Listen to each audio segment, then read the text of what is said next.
Hello, let us solve this problem, and I call this problem the nested radical. Why is it called nested radical? As you can see, there's a radical sign under a radical sign under a radical sign and so on. So there's like an infinite radical sign under a radical sign under a radical sign. So how can you solve this problem with a nested radical?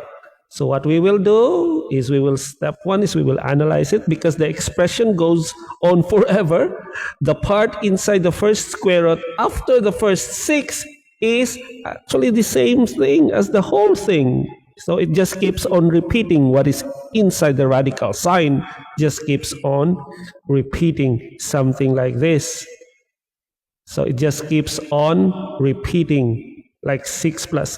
So this one keeps on repeating and so on, square root of 6.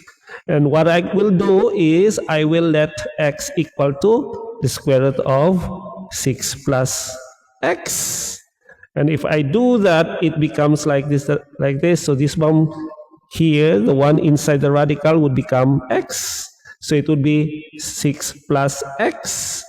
So the under the brace is exactly x again. So it becomes something like this.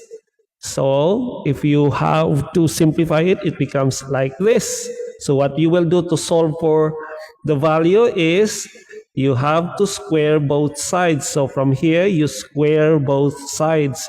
And the purpose of squaring both sides is to get rid of the radical sign. So when you square both sides,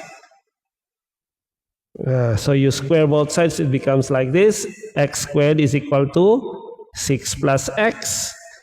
And then you rearrange it, it becomes like this, equal to 0. And then you factor out x squared minus x plus 6. The factors are x minus 3 and x plus 2. You can equate this to 0. You can equate this factor to 0. And you can have two values.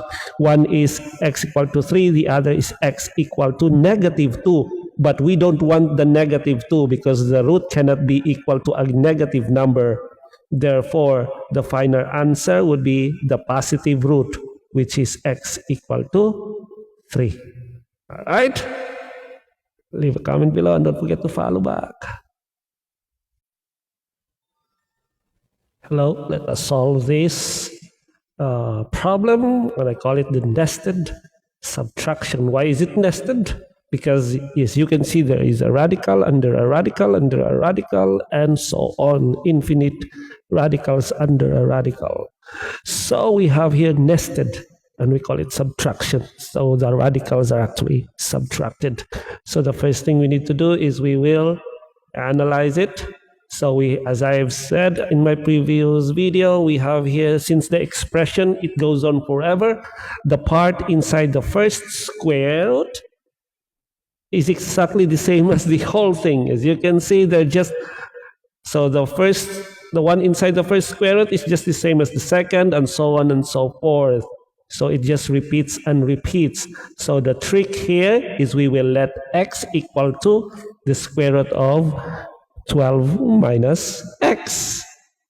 So if we let x equal to the square root of 12 minus x, it's actually the same because this is minus x, 12 minus x, and the next one would be the minus x, and so on. So we can let x equal to square root of 12 minus x, and then we will solve for x. What we will do is we will square this. We will square it, and it would become x squared, and we cancel the radical, and what is left is 12 minus x. Once we have this, we will write this like this one.